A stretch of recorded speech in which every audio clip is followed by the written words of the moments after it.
Crypto Nation and mining family.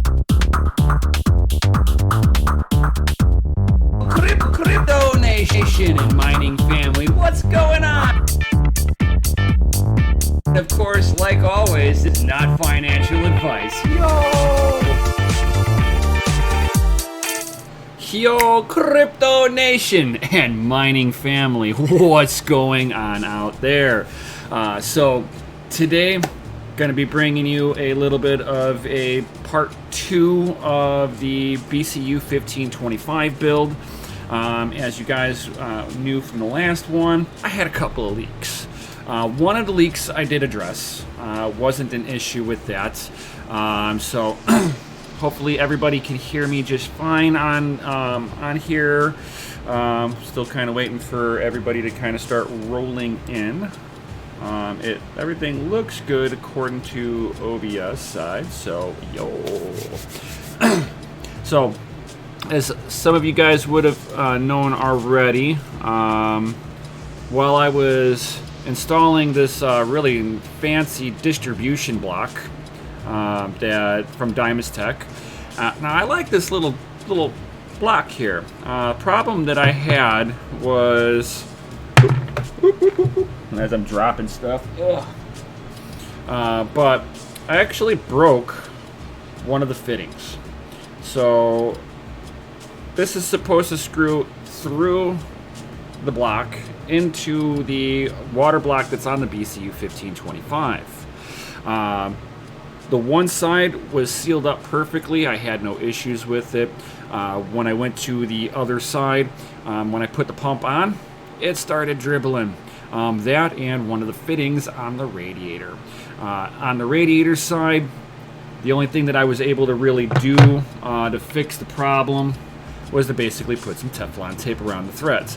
Now, I didn't think I was going to need to do anything like this because of the fact that all the fittings have rubber O-rings on them, so there's theoretically should not have been a need to put Teflon tape of any sort on the threads, but it looks like with the copper radiator, there might have been a defect in the flange of where the rubber O-ring is supposed to sit on, something small, but it was able to seal it up with some Teflon tape.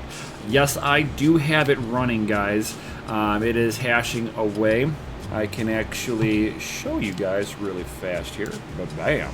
So this is both of the BCU 1525s that I have. You can see that they're both running at about 290 watts. Temperatures on everything are very good. And then you can come down here and you can see that I've got 14 gigahash, 13 gigahash. So I'm sitting just under, right around that 14 gigahash. It'll spike up to 15, 16 gigahash here and there, and then it settles back down. Averages out probably around 13 to 14 gigahash per BCU on average. Why is it acting all weird on me? It's acting wonky. This is probably why. There we go. There we go. Stupid stuff sometimes doesn't want to cooperate.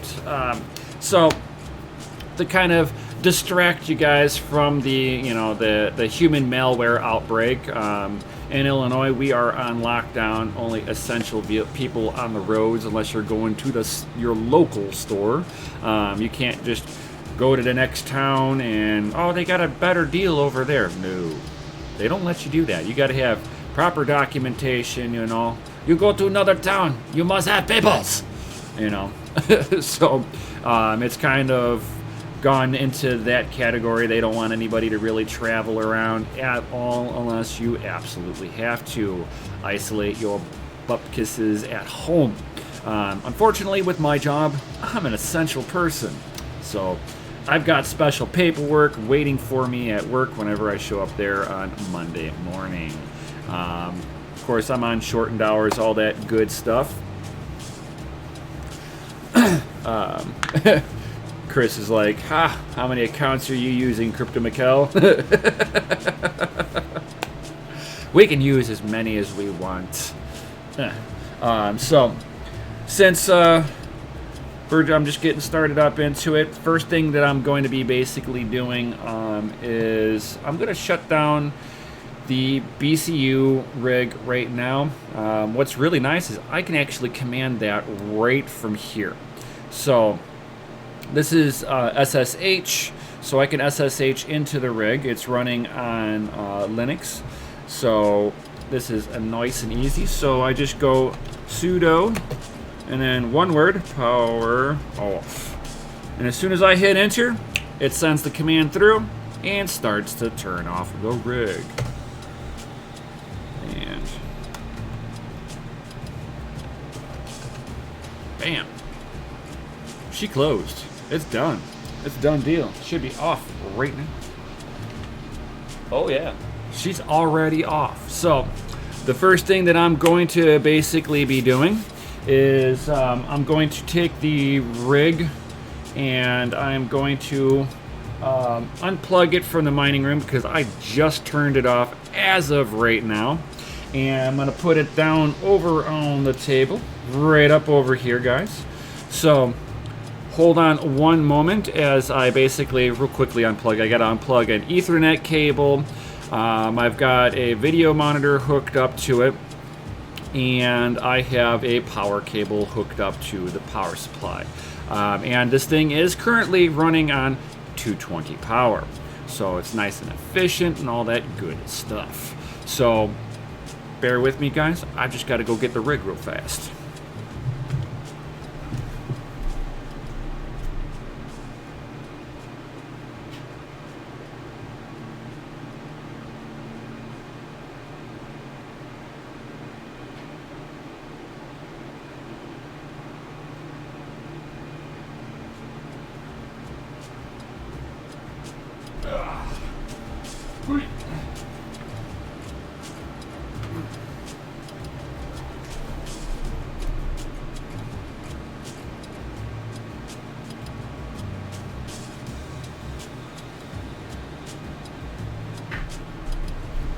And then the other couple of things that I needed to grab really quickly was some power and a 110 power cable so that I can actually test fire the water pump and check for leaks before it goes back into the mining room. So I'll be able to put, probably want to put that on the other side here. And I might as well just bring the microphone up over to the table so that I'm all prepped up over there. And let's switch over to the table. Yo.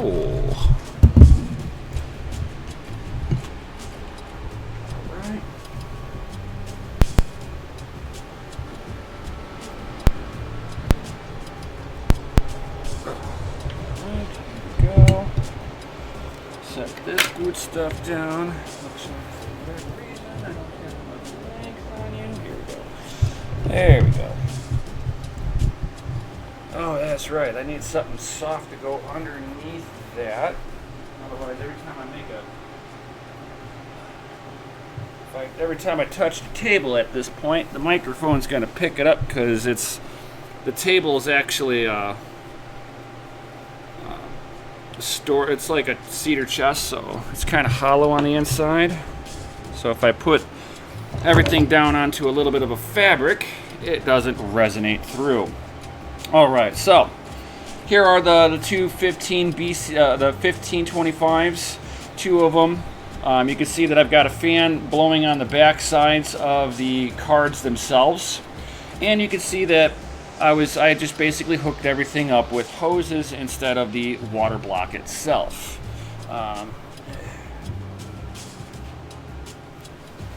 So basically, step one will be it's going to be draining the system back out. Fun, fun, fun. And that's why I have me a little bucket here, a little catch basin. I'm going to unhook one of the hoses off of the water pump itself since it's the lowest part of the system.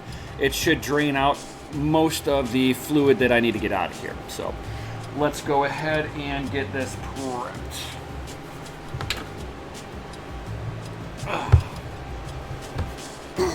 All right, the fun part.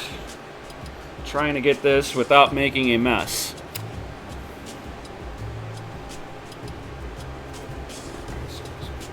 Whew, radiator's still kind of warm.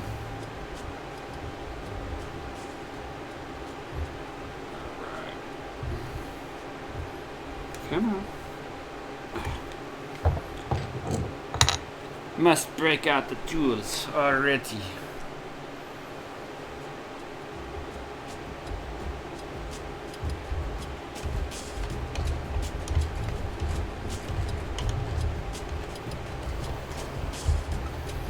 All right.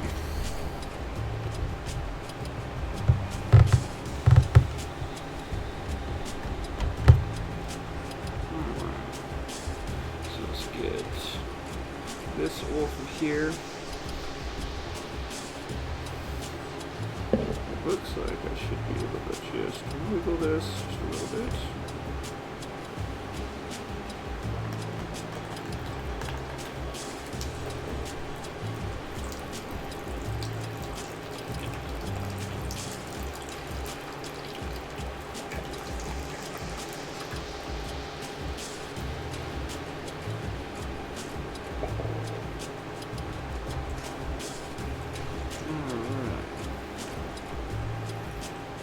Almost want to kind of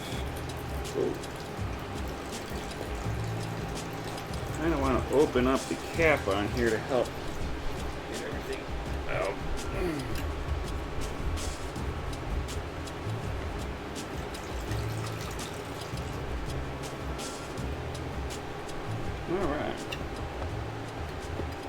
All right, so I just drained out the reservoir.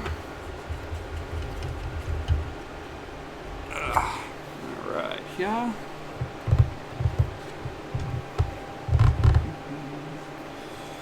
And I might as well pull this up, make sure nobody's got any questions. So if anybody's got any questions at any point in time, feel free to ask away.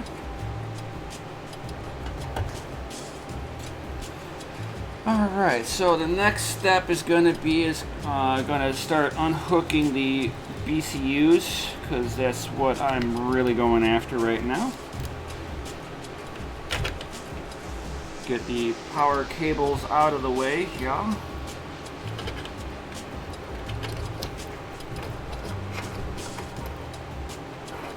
Right.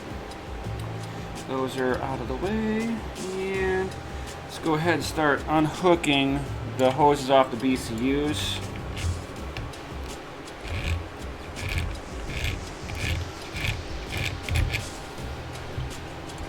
And make sure that you have no power running with this when you're playing with the coolant. It is a little conductive. I'm just saying.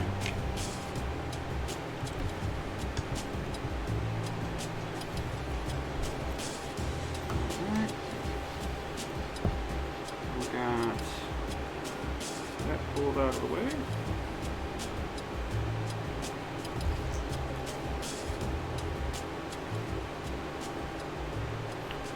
And I've got the inlet this side.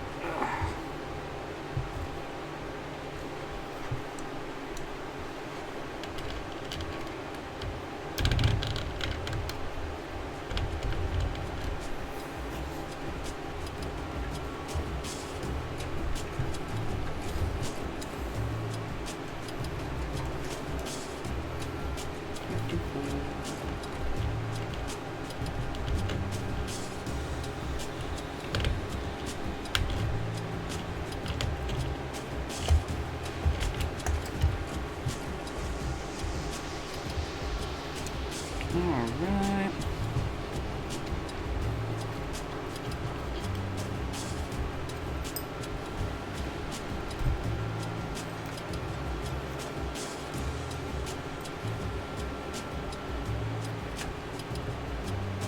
Alright, so, and then we'll go ahead and start unhooking the risers themselves a little bit here. Actually, I can just...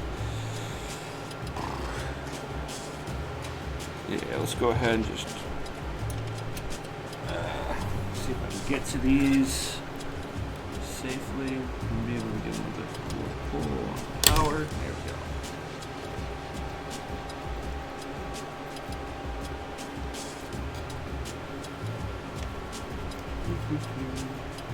go. Second one's a little harder to get at.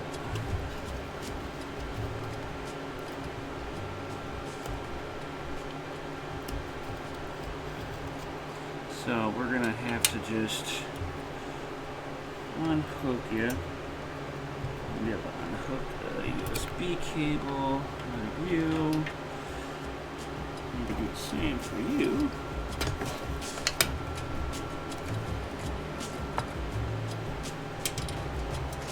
So let's go ahead and just loosen up the little bolts that are holding down this.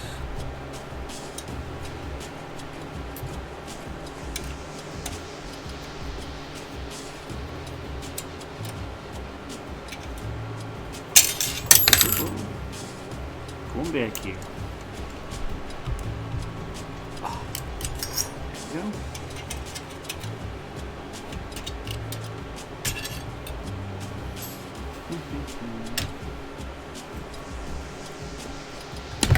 There we go.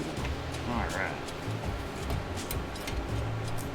You want to be careful about unhooking all of this stuff due to the fact that, well, these are, you know, $800-900 pieces of hardware for one.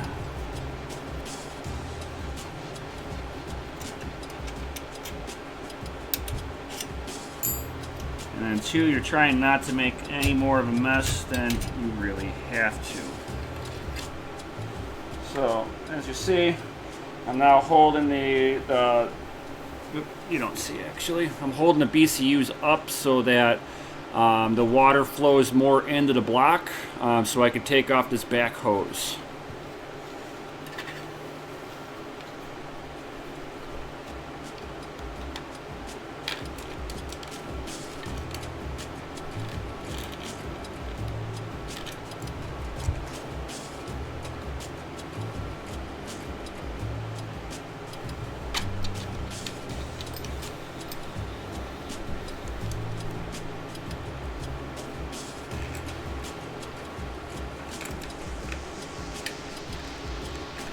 Bunch of fun. Alright, I think I've got it. Sorry if I'm not really showing this. I'm basically just taking off the hose here so that I can separate these two and drain them out the rest of the way.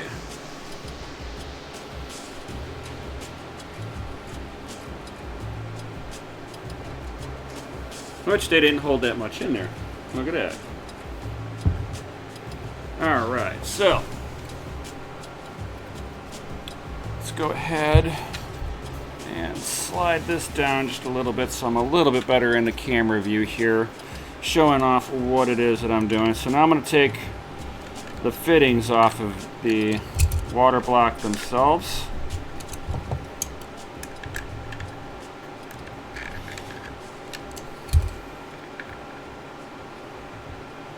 Alright, so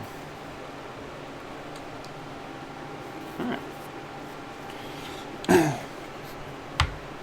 I guess I can go into starting to put the block onto here.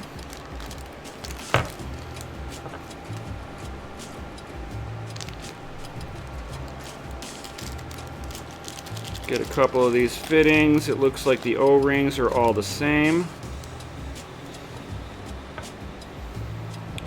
And make sure that the fittings where these will go on are facing away from the BCU.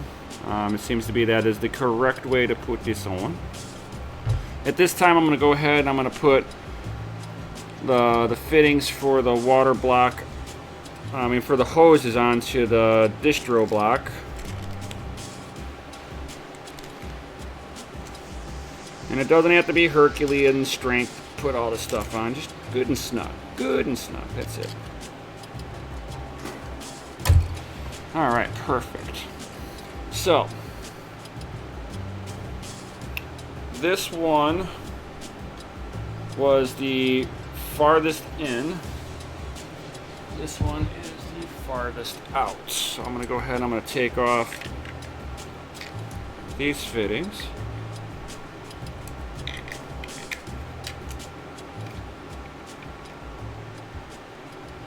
And I'm going to start putting the distro block on. Now, first thing I want to do here is check one thing. Okay, so I'm going to have the same problem, it looks like. It looks like the distro block needs to sit really flush. Hopefully I got one of these to sit real flush. Oh no. Huh. So it looks like I might have to loosen up the back on here and see if I can even get this thing to... I'm going to have to loosen up the distro block a little bit and see if I can tighten it up onto here and then lock it down onto the BCU. So I'm going to grab myself a screwdriver. Yeah, right over here. Awesome. So I'm going to go ahead and I'm going to loosen these up right now. I'm not taking anything off, I'm just loosening it up.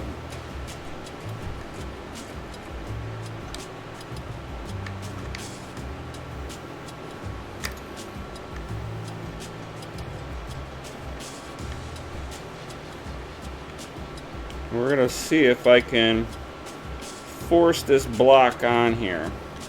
If not, the hoses are staying. And I might have found myself a design flaw with their system here. I hope not.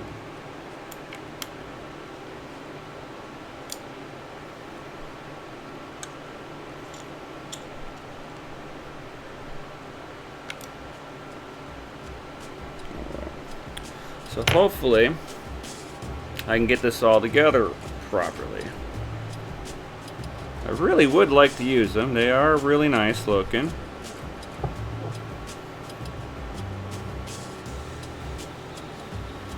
Alright. So I'm going to go like this. Make sure that the O-rings sit properly.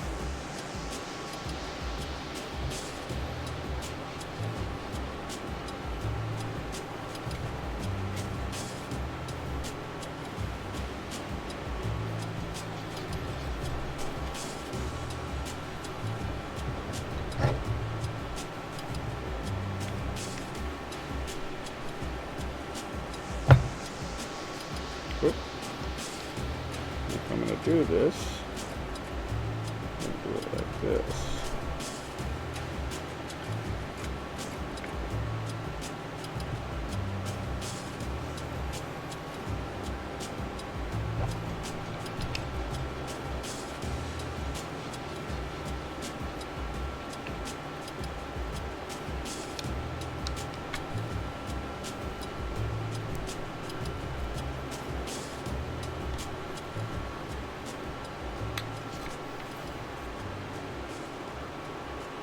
Ah!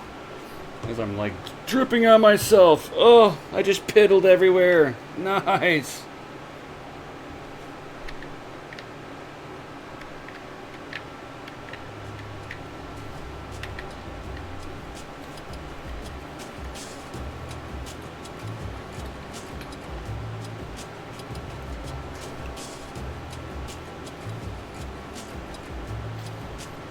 Alright, so let's see.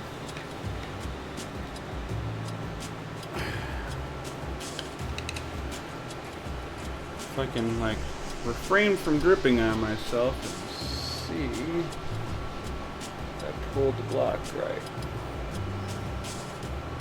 Alright, so it looks like my idea of loosening up the back plate to do this was a great idea. As long as I'm not dripping on everything, we are good to go.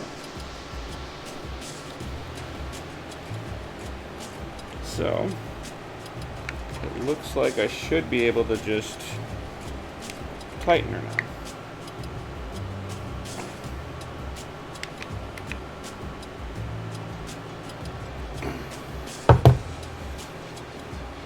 Alright.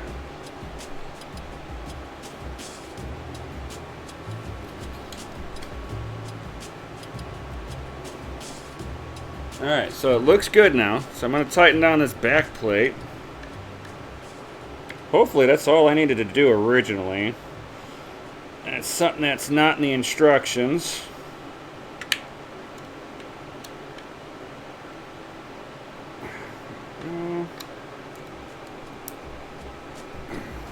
There we go.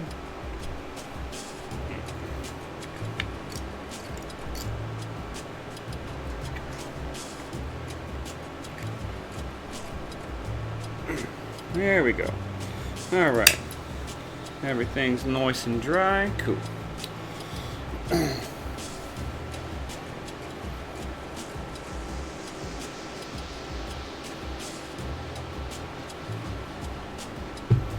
Alright, so get a couple of these other ones on here. Oh, excuse me. If any of you guys got any kind of questions or anything like that, certainly ask away.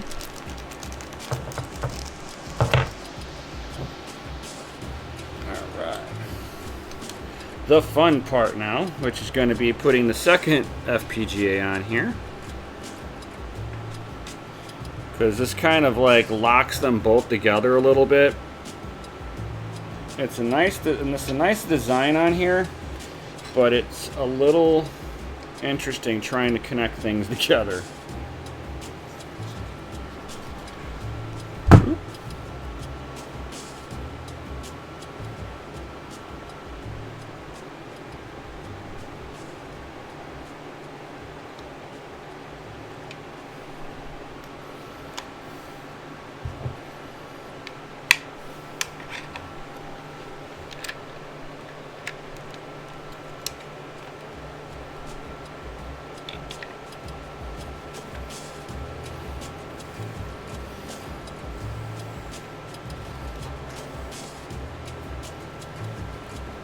Alright, got that one started.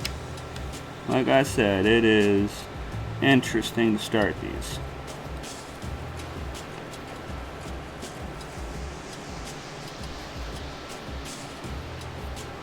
Alright, now I gotta make sure. Oh, there's a peas on me some more. Thank you.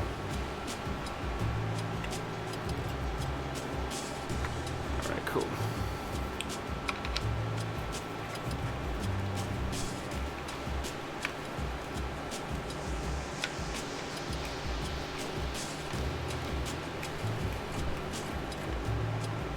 Alright, so now these are one.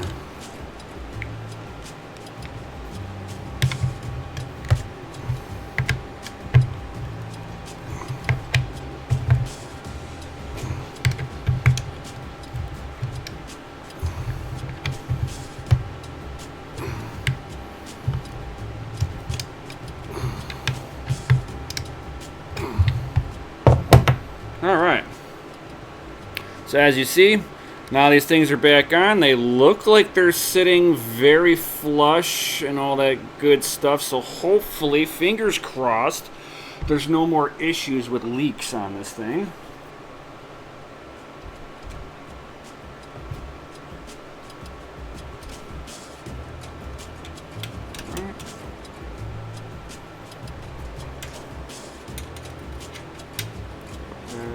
And tighten this bad boy down.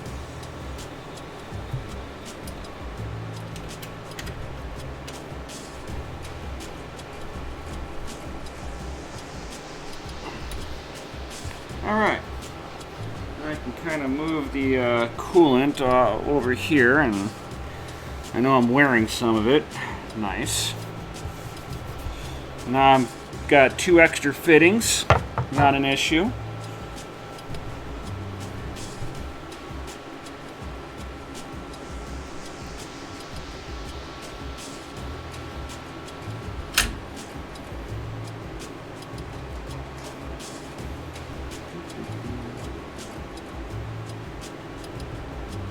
Alright, so go ahead and start hooking hoses up to this.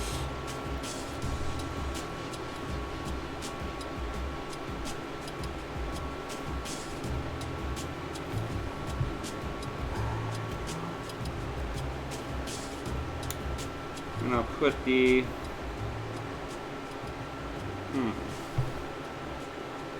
How do I want to do this? Usually I have hot going out the top. Kind of help pushing it through. So...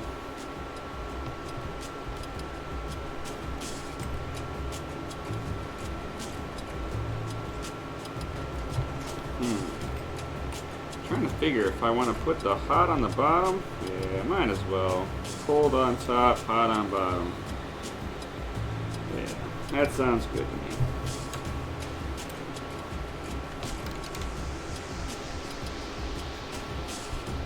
Hopefully I don't have any real leakage issues.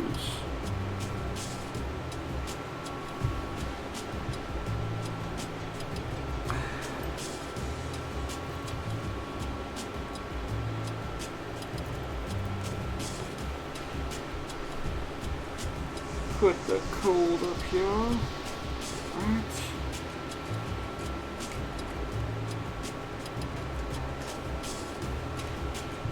Come on, come on.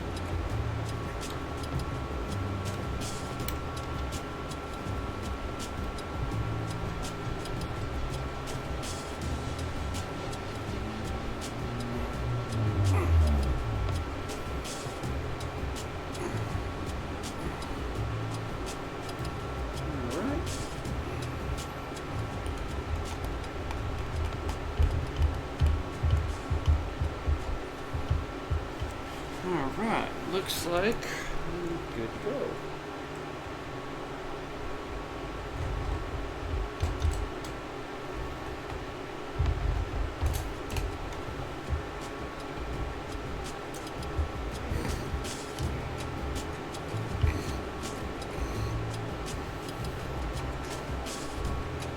Alright, so we should be good to go. Looks like everything's hooked up properly.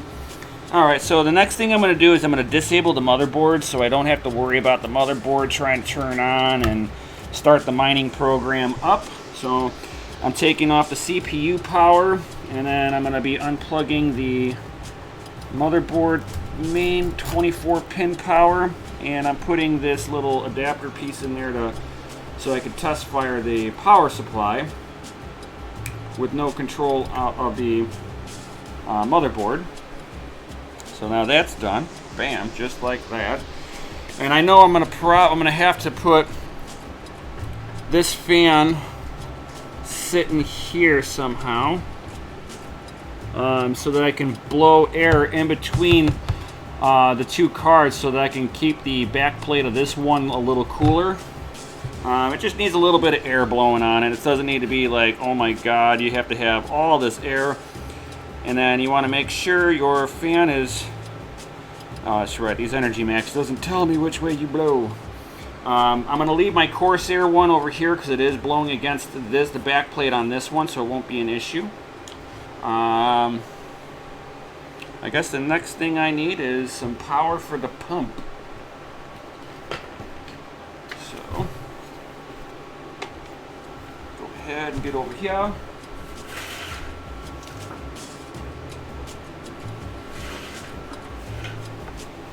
Alright. Got some of that power. Awesome, awesome.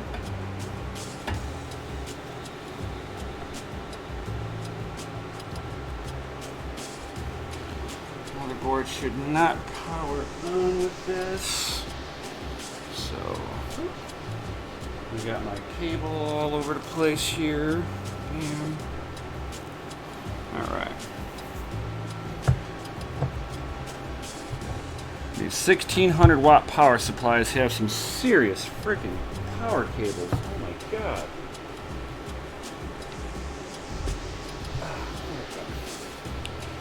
Yeah, I should go. Okay, cool. Alright, so I should be able to just start pouring this coolant back in here. That's why I used a nice clean container so I can reutilize this.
Alright. We're now full. Alright, now let's test to see if there's any kind of leakage. Oh gosh. I hope I have no more leakages.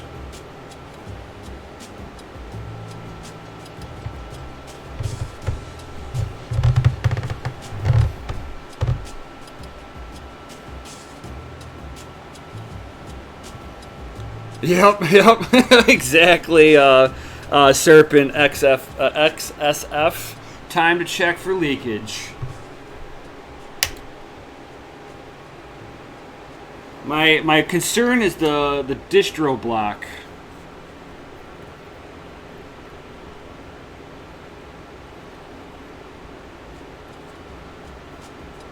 Oh, I think we got it, guys. So it definitely was the fact that you need to, when you're hooking up the distro block, where the PCB touches the actual distro block itself, you have to loosen up the water block, mount the distro block on there so that it pulls the water block all the way to the back of the PCB, and then you can tighten everything down, it looks like.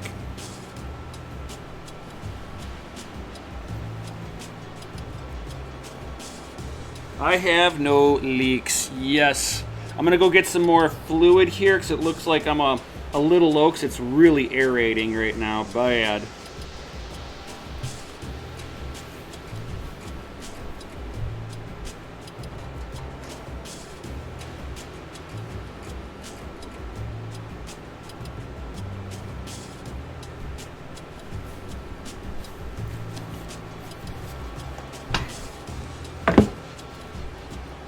All right.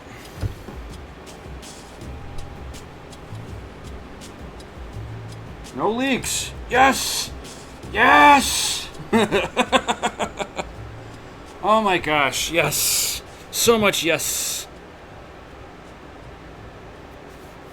So I'll let it sit here for a moment. You know what? I'm gonna go ahead and I'm gonna top this thing off a little bit.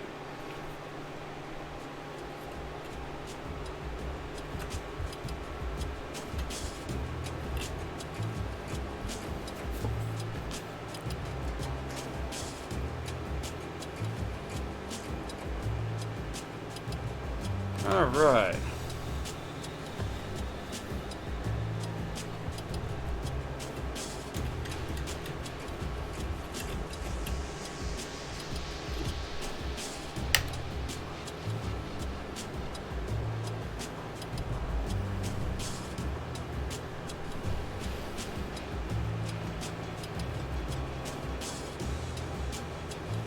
Holy cow, it's got a lot of air in there.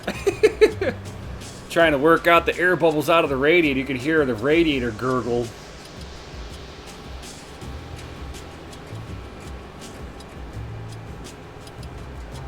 But what's nice is I've got no leaks. Baller. Yes.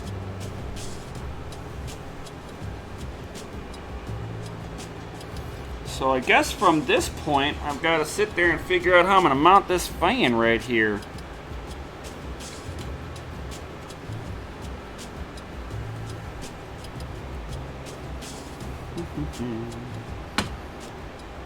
So I can mount it just like this. I just got to figure out which way the fan will spin before I mount that up.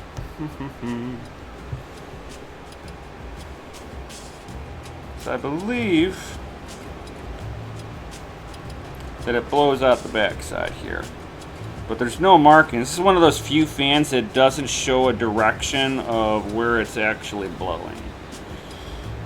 So I'll have to actually fire up the rig a little bit here.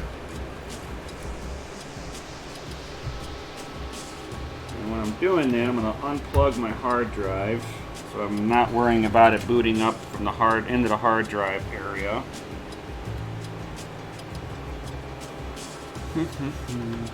And I might even have to use I don't even know if I've got enough zip ties for this. Hold on one second.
Alright, here we go. Found some zip ties.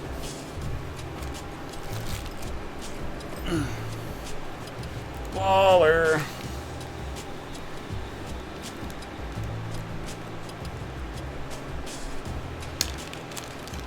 I know, out of zip ties. The absolute worst. I've got big zip ties. I just don't have the little ones. A whole lot of the little ones.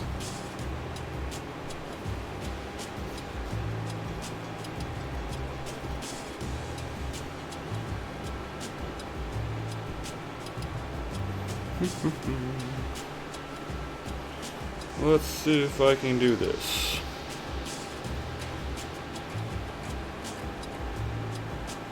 Hey.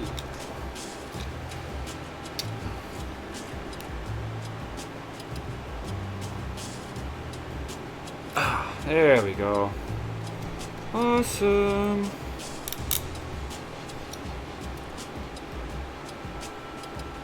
Oh, these are those zip ties that Mikkel was talking garbage about. I see why. They like break instantly. Of course, I might have put it in backwards, maybe. I don't know. I don't think I did, but possible.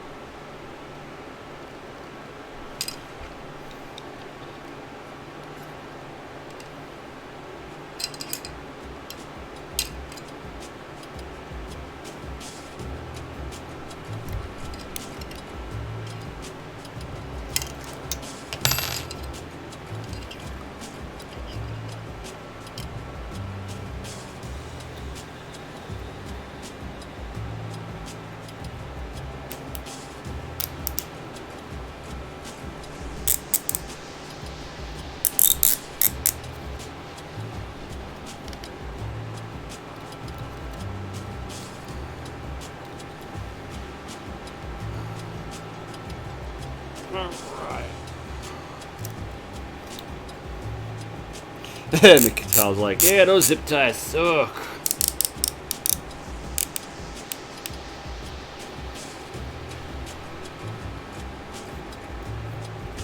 Alright, so I'm gonna go ahead and I'm gonna start plugging some of this beautiful power back into it so I can turn that one fan on so I know which way I'm actually plugging this bad boy in at.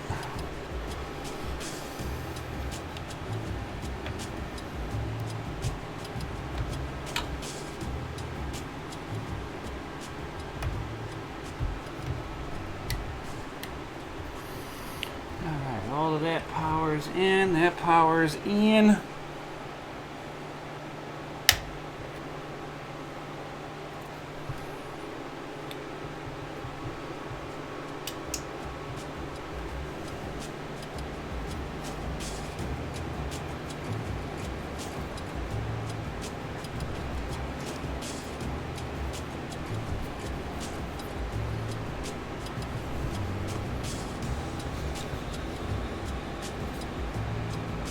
Alright, so I am right, so it does go on this way.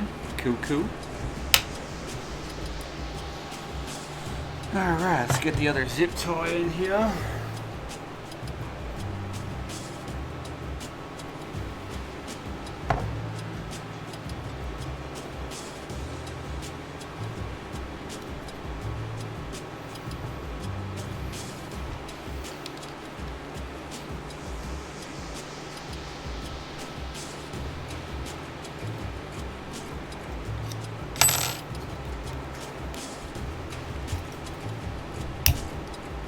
Oop.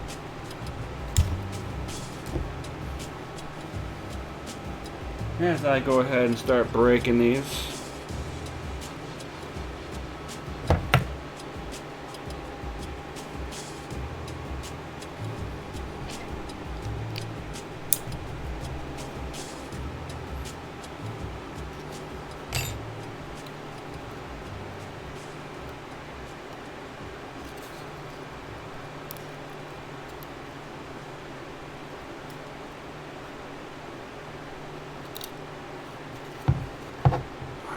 Come on.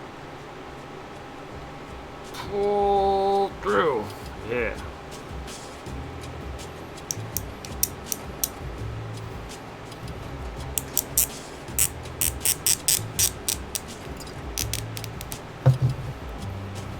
All right.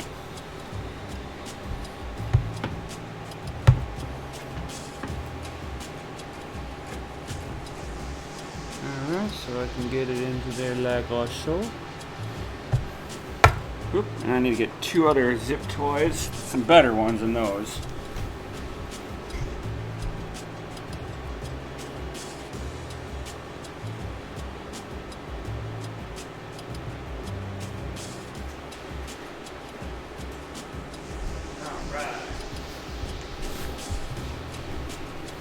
Alright. Oh. Alright, so got some big zip ties. Hold these bad boys up and over ha.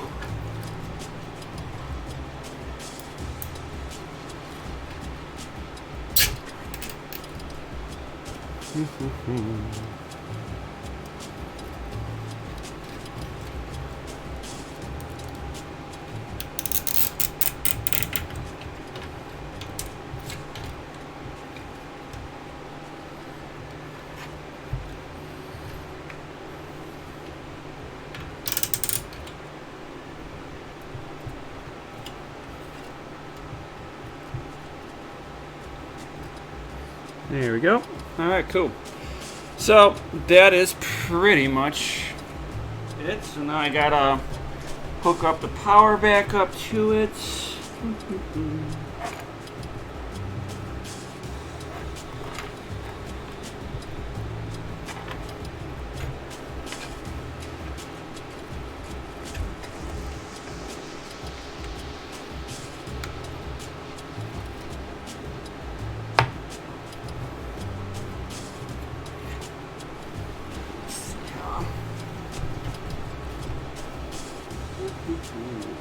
Alright.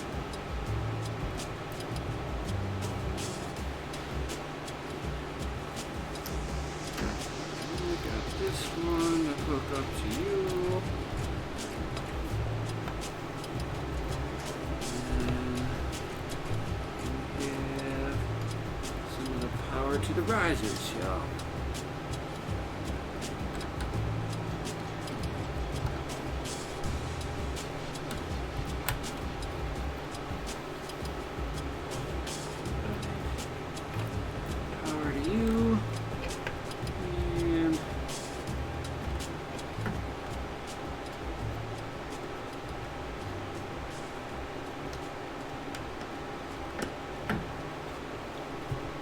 Let's see if I can get down a little bit lower and see this.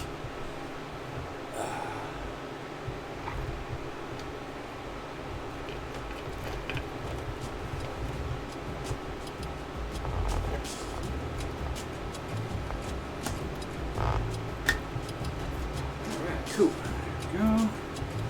And I just need a USB to go up into here.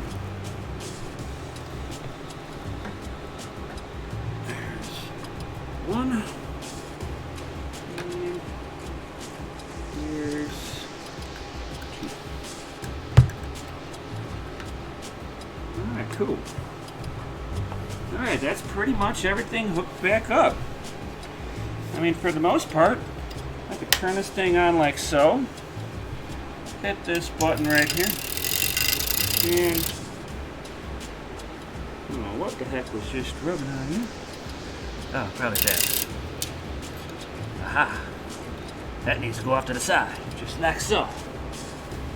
Alright.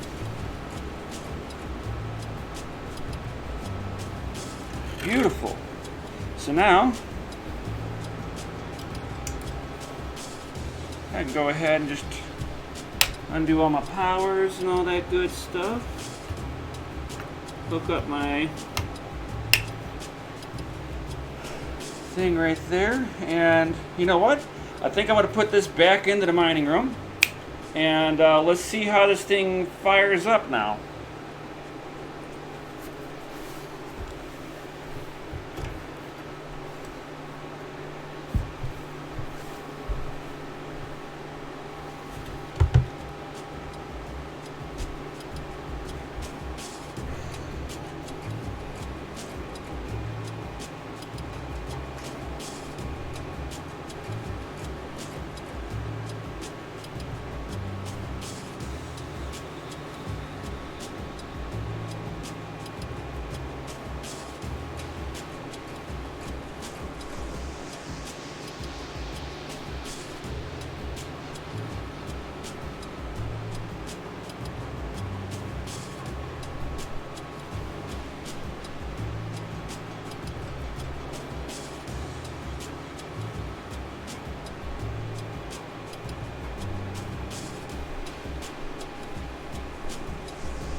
Alright, let's see how this works. Whew.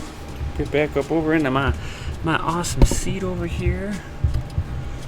Get over here, get my microphone all set back up. Alright.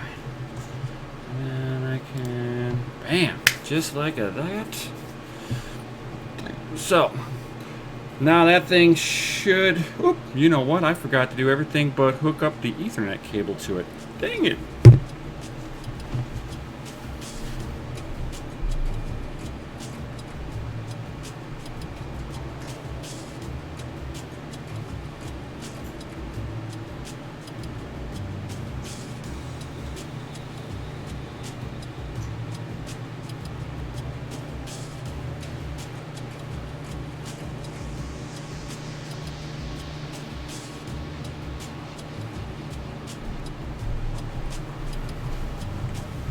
Let's see if this thing is actually doing something now.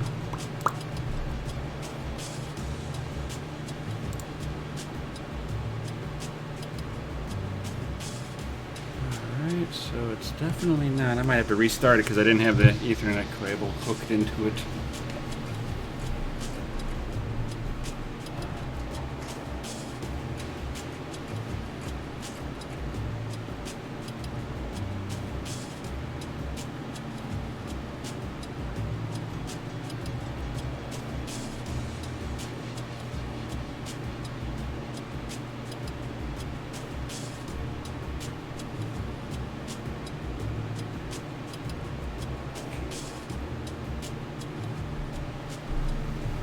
Alright, it should work now. Technically.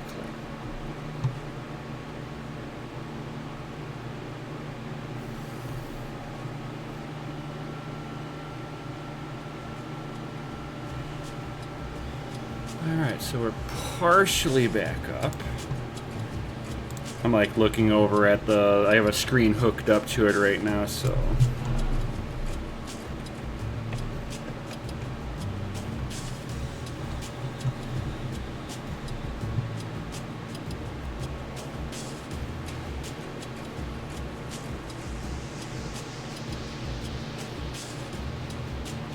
Acting goofy. I'm gonna have to power it back down. So it's actually only registering one card on here.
Alright, should be working a little bit better now.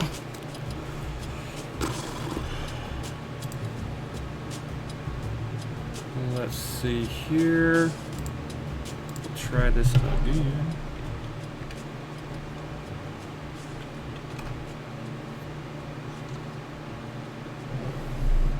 Now it's gonna act all goofy on me. I don't know why.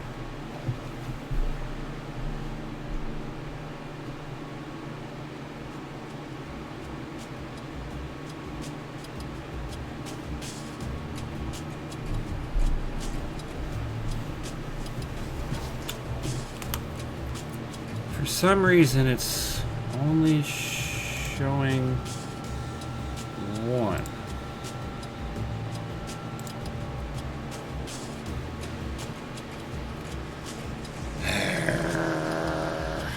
So hopefully I didn't just botch up a riser, because this rig frame's a little harder to get the risers off of. It's not an issue if the riser just went dead on me.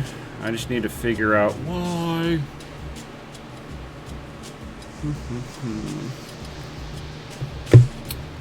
I have to figure out which riser is the one that's giving me a problem now.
So I just unplugged one of the risers, seeing if it's which one it's being put to, because like I got green lights on both of them, so that's not an issue. Hey, what's up, Cordic? So I'm having an issue with one of the FPGAs not registering, and I think it's through the riser. That's just my idea, I think. And the computer's still booting up over there. Alright, so it should be back up.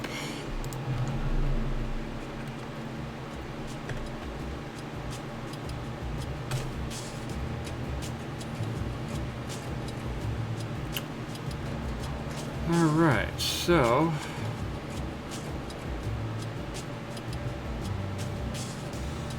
undefined, huh?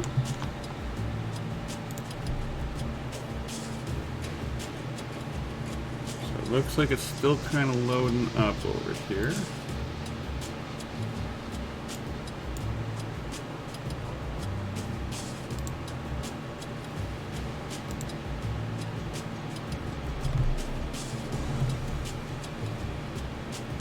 There we go. So it is the one that I think it is, and of course, it's the hardest one to get the riser off of. Oh, God. So I'm going to go ahead and I'm going to unplug that one and just kind of re-plug everything in there. Maybe I didn't sit everything into the riser right. We're just going to go from there. we're gonna try this.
Need a light for where I have to plug it in.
So I got green flashing lights.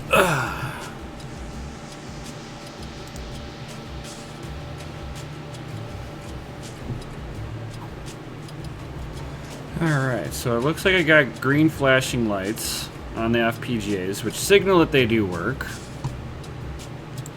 I don't understand why I'm not getting any readings off of it, though.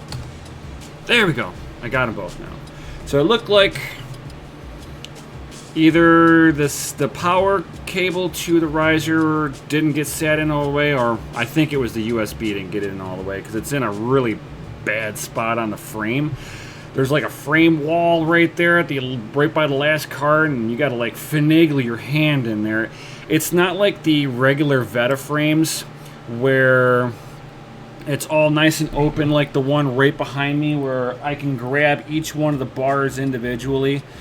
Unfortunately, oh, how big is the power supply? Good question. I'm running an EVGA P2, yeah, Platinum power supply. It's a 1600 watt power supply that I am running on 220. The reason why I went with a 1600 watt versus like 1000 watt is that each BCU can take up on the high side of 350 watts. So with two of them on there, I'd have 650 watts, plus the motherboard, the CPU, which is the motherboard's a B450X Gamers Edition. It's an ROG, Asus ROG Strix with a 2700X. So I'm looking at another 100 watts plus fans, 150 watts, we'll say.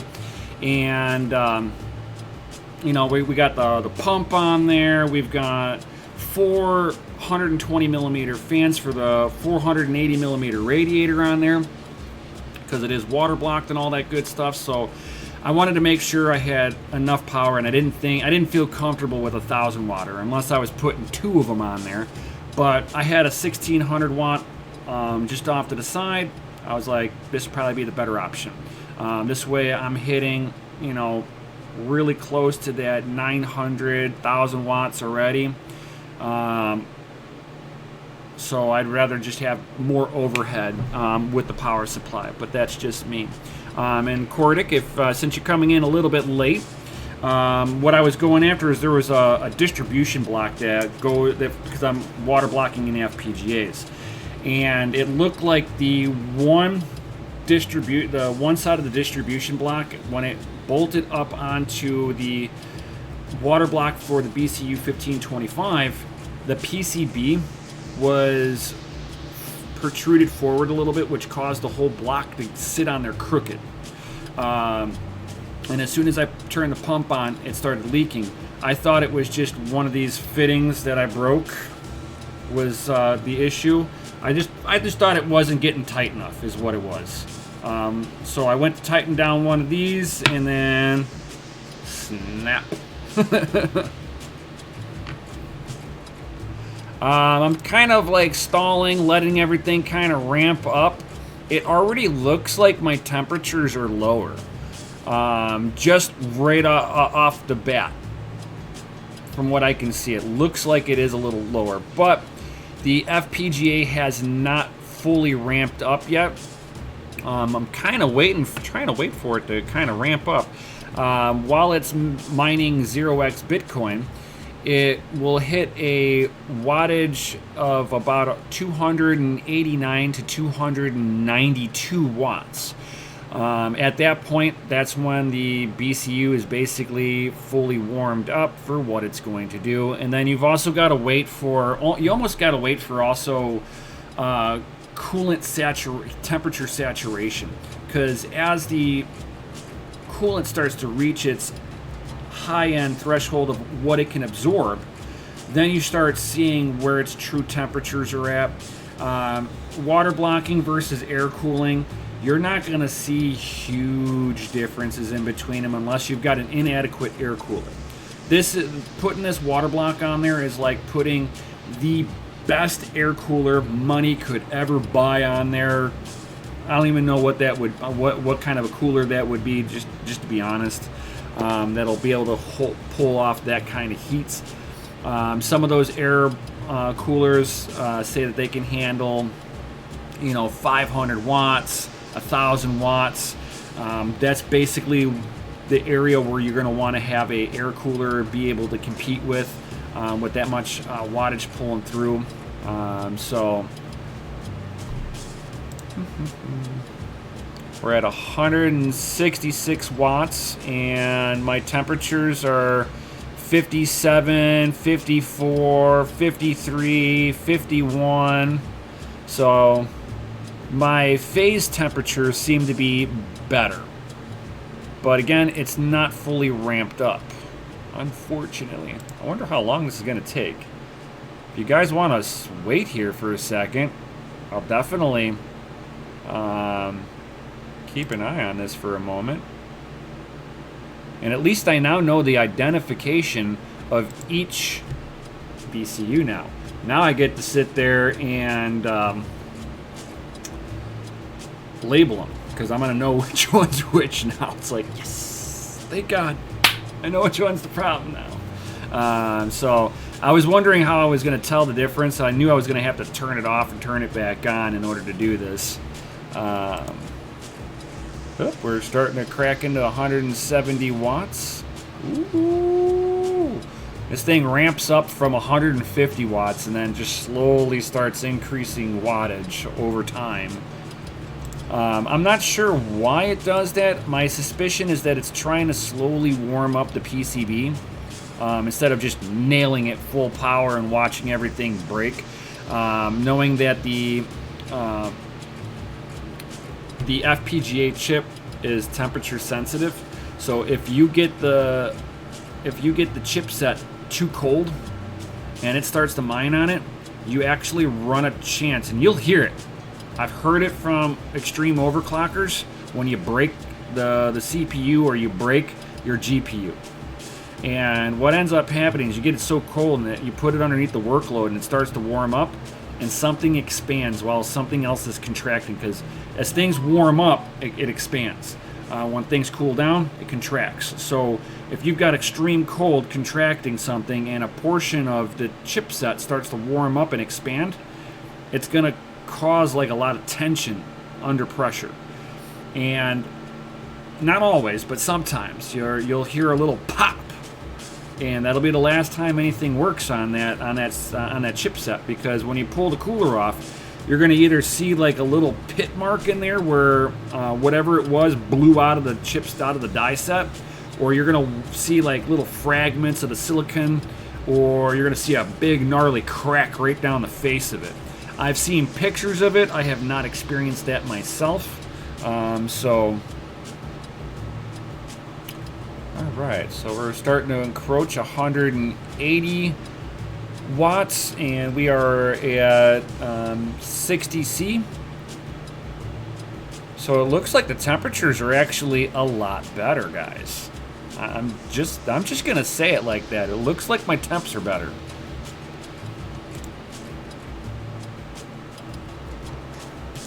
Here, I could probably go like this, like that. So you guys can see what I'm looking at here. Bam! Bam!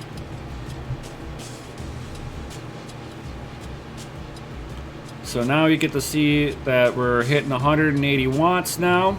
It's still ramping up. And these are the temps that I've been kind of keeping an eye on. They've been hitting 100, 101 in here, especially on these two temps here. So I'm hoping that now that I've separated them, that these temps will now stay a little more controlled.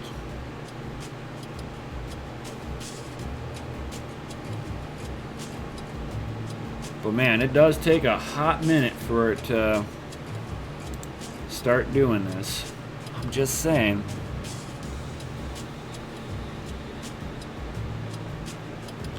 And then down here you can see the hash rate valid. So I'm at 10 gigahash a piece about on them.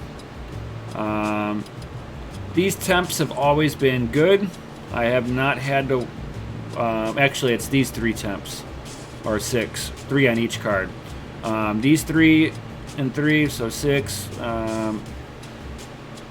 have always been really low. It's been the phase temperatures. I'm not sure exactly what these phase temperatures are. I'd have to ask somebody who knows the BCU1525s a little bit better than me to know what the phase out is and all that good stuff. Because this is still relatively new. I'm used to GPUs and CPUs, so being able to set it up is not that bad, but understanding everything you're looking at, you know, I just saw these temperatures being a little high initially, and they're actually staying fairly nice right now. But the coolant loop is also cool right now, so it'll probably take a good 20-30 minutes for the BCU1525s to actually warm up the coolant all the way, for you guys to actually get a good temperature, a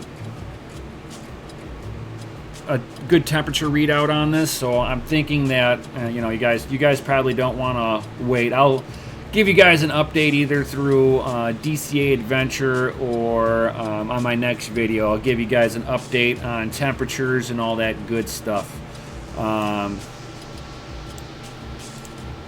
So with that being said, you guys got any questions before I sign out? It's been almost an hour and a half, so if you guys got anything, now it's time to ask.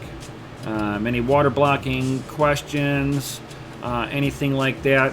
One thing I can tell you is I did not use any Teflon tape except for the one fitting on the radiator. that seemed to try to leak on me. Which once I put the Teflon tape on there, it seemed to be fine. I don't know if it's an issue that the plug had, the O-ring in the plug, or the radiator itself on that one port had an issue. I have no clue. I'm just very thankful that a little bit of Teflon tape that you can get at your local hardware store was able to solve the issue. And I was able to put the pump on to full blast, which I did here too, and no leaks. I'll keep an eye on this for the next couple of days. That's typical whenever you do a custom water loop build, is for the next day or two after building it. Keep an eye on it, make sure that you're not getting any kind of seepage or any kind of dribbles that might happen after it's been under load and cycling and all that good stuff. So I don't see anybody having any other questions. I wonder if anybody on the DCA Adventure side has any questions here. Let me go over here because I know it is live streaming here too. Let's make sure none of you guys over here. See if anybody's got any questions over here. All right, so hey, we got Jay Keen, Unknown Crypto on DCA Adventure. All right, so anybody on DCA Adventure has any kind of questions before I sign out of here?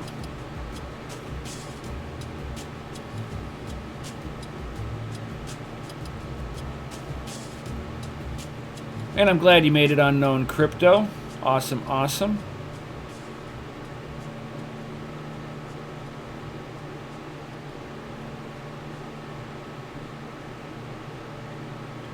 Well, it doesn't look like anybody has any kind of questions. And thank you, Crypto Mikkel. You're awesome too, my brother man.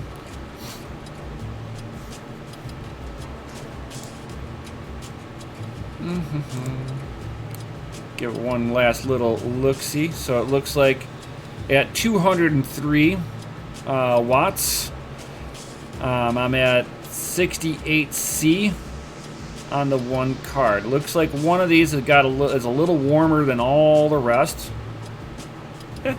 It is what it is, but they're all within, 5% of each other. So I'm not going to cry over a degree or two difference between them all.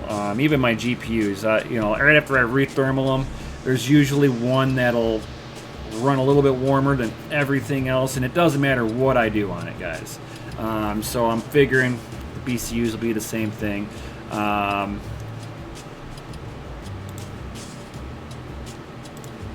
So if you guys got any kind of questions, now's the time to ask. Otherwise, I'm going to sign out here and go about my day. And definitely, guys, you're going to have to catch up on some of me and Mikkel's podcast on Mining Mondays. So we'll be discussing all of that. I might even give the Mining Monday guys a little bit of the information first. Depends on when I decide to drop another video.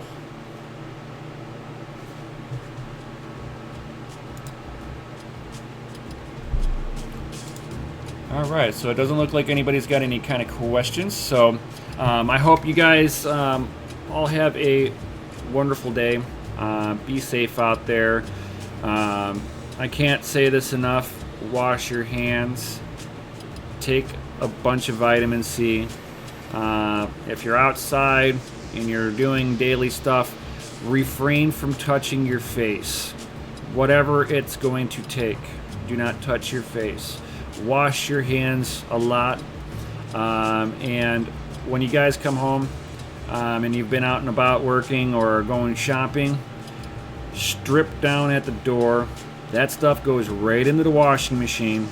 Wash your clothes and go hop into a shower. You're basically decontaminating yourself if you're ever worried about it. So if you got anybody that's got compromised immune systems and stuff like that, this is some good suggestions that my wife was able to find, who is a nurse. So vitamin C.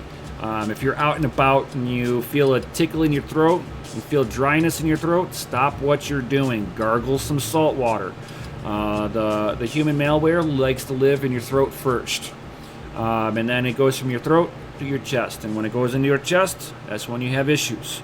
So as soon as you feel a tickle in your throat, start gargling warm salt water. Drink hot soup. It doesn't like heat.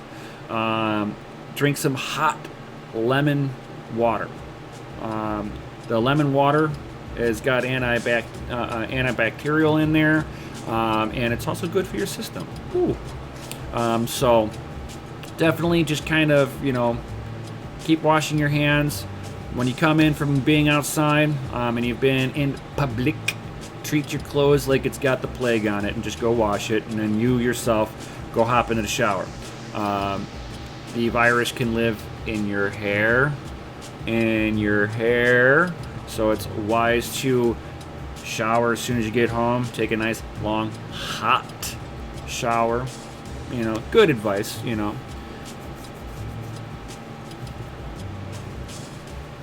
Oh yes, Dig Deep Miner. We should do. I should do a tutorial on the software that I'm using. That's actually a really good suggestion, Dig Deep. I think I will do that. Future episode. And the only reason why you see me touching my face is because I haven't left my house and I'm clean. I've been disinfecting my house so that I don't have to worry about the human malware virus.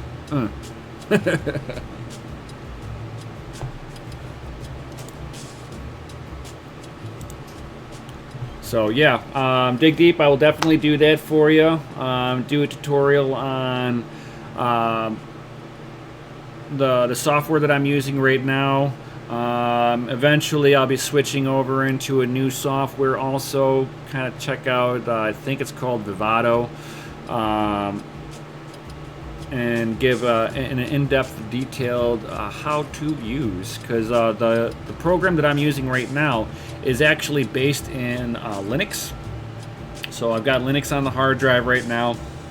They do make some that'll work with Windows, but not the program that I'm using. But they do make other ones that will work with Windows. The problem with the Windows side of it is the fact that driver updates. You got to kind of stay on top of making sure your drivers are always up to date.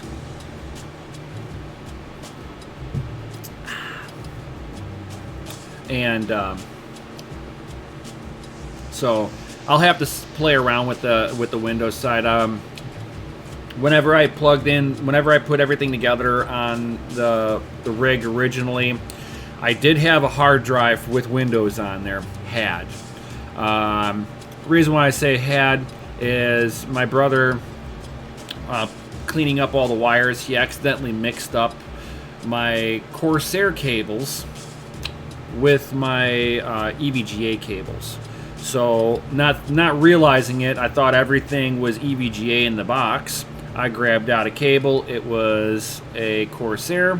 And whenever I turned on the power supply with the hard drive on there, all I heard was a little psst, pop. Yeah, that hard drive's done.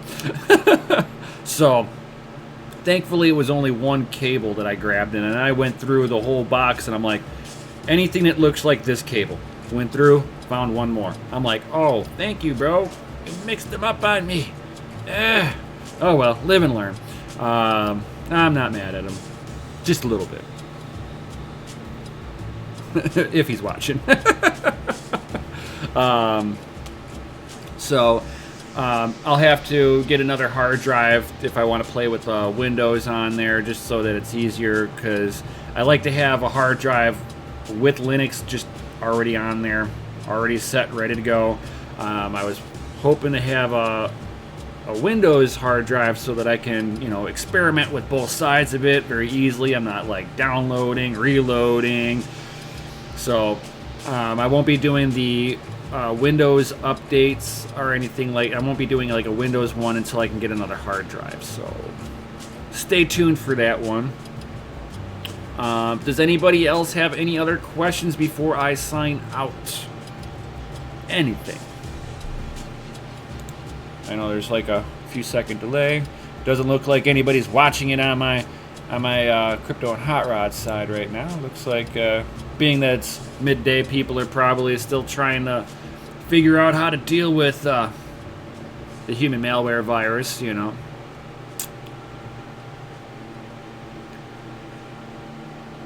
So since we have no other questions, guys, I will definitely keep you guys updated, do another video of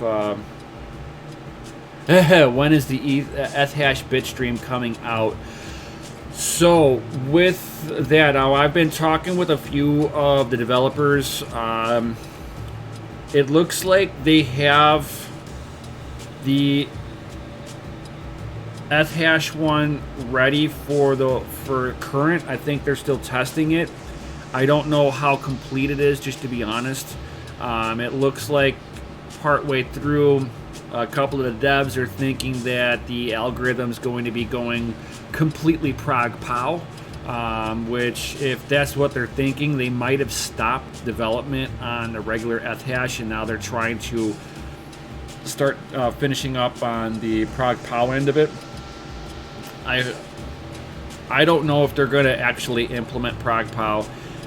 I would say if I was a dev for Ethereum, I'd be like, let's skip prog-pow. If you don't believe in mining, let's not try to make a mining program or a mining algo that's more power intensive than the algo that we currently have.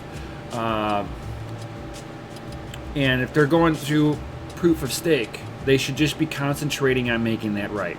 Stop dilly-daddling on unproductive stuff that is not going to be there for the long term.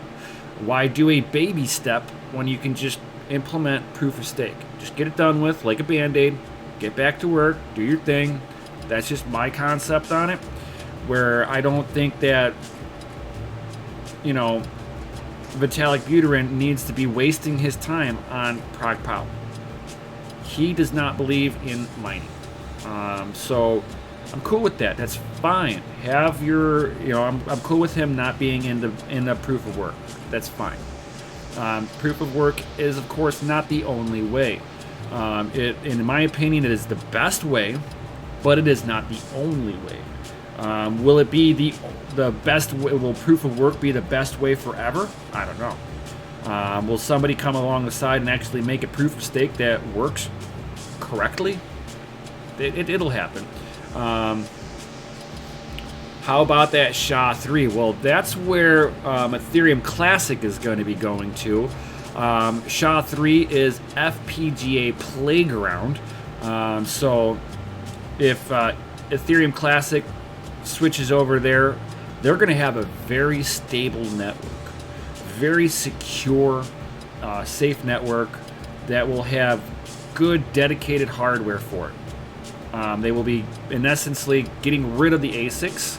That is awesome. And there'll be something that's for the FPGAs that will be, you know, hopefully very profitable.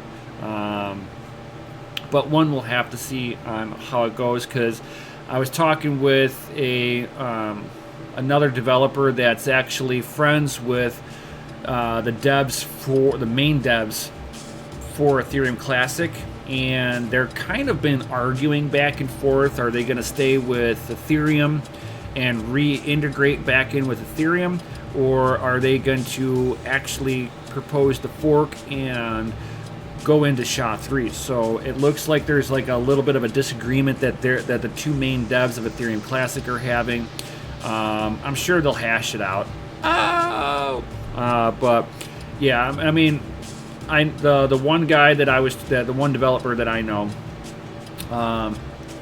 he ran pools for Ethereum Classic and stuff like that. He's a big firm believer in Ethereum Classic. He was just saying that until they figure out the direction that they're going, that he wasn't going to continue building on their platform until they have concisely said this is what we were going to do.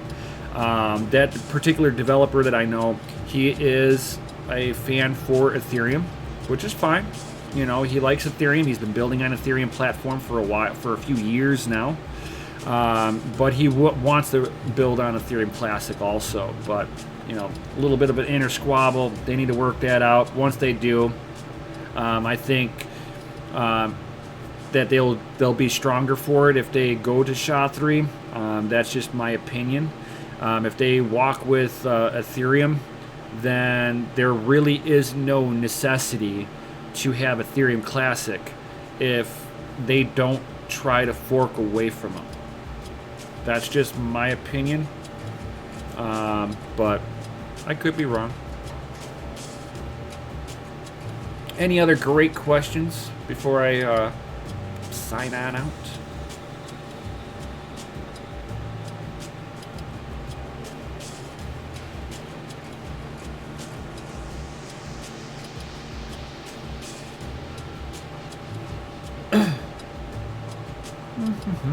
Anybody else? Anybody else?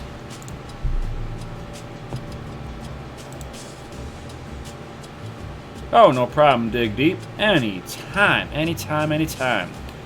Alright, so it looks like I got no more awesome questions from you guys. I think I'm going to call it here. So, guys, be safe out there. Don't leave your house unless you have to. If you're got health issues, try to find somebody that you know that's going to be practicing safe practices while being out and about so they don't contaminate nothing, and have them do some stuff for you. I'm sure there's going to be some hotlines that come out for people who have compromised immune systems that are on their own, that they can reach out to somebody and get the necessities that they're going to be needing. I'm sure there's going to be programs out there for this, guys. So, guys, everybody be safe out there with this human malware. And I'll definitely see you all on the next one, guys. So, I'll definitely see you later. Peace. Oh, guys, remember, smash that Lizzie like button, subscribe, hit the bell notification if you haven't. And, guys, share this video with at least one other person. That helps me grow this channel to get all this great knowledge out to all of you awesome people. With that, guys, peace.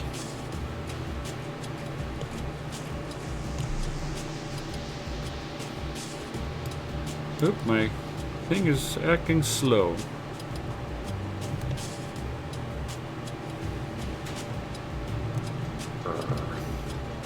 Come on. My button's like acting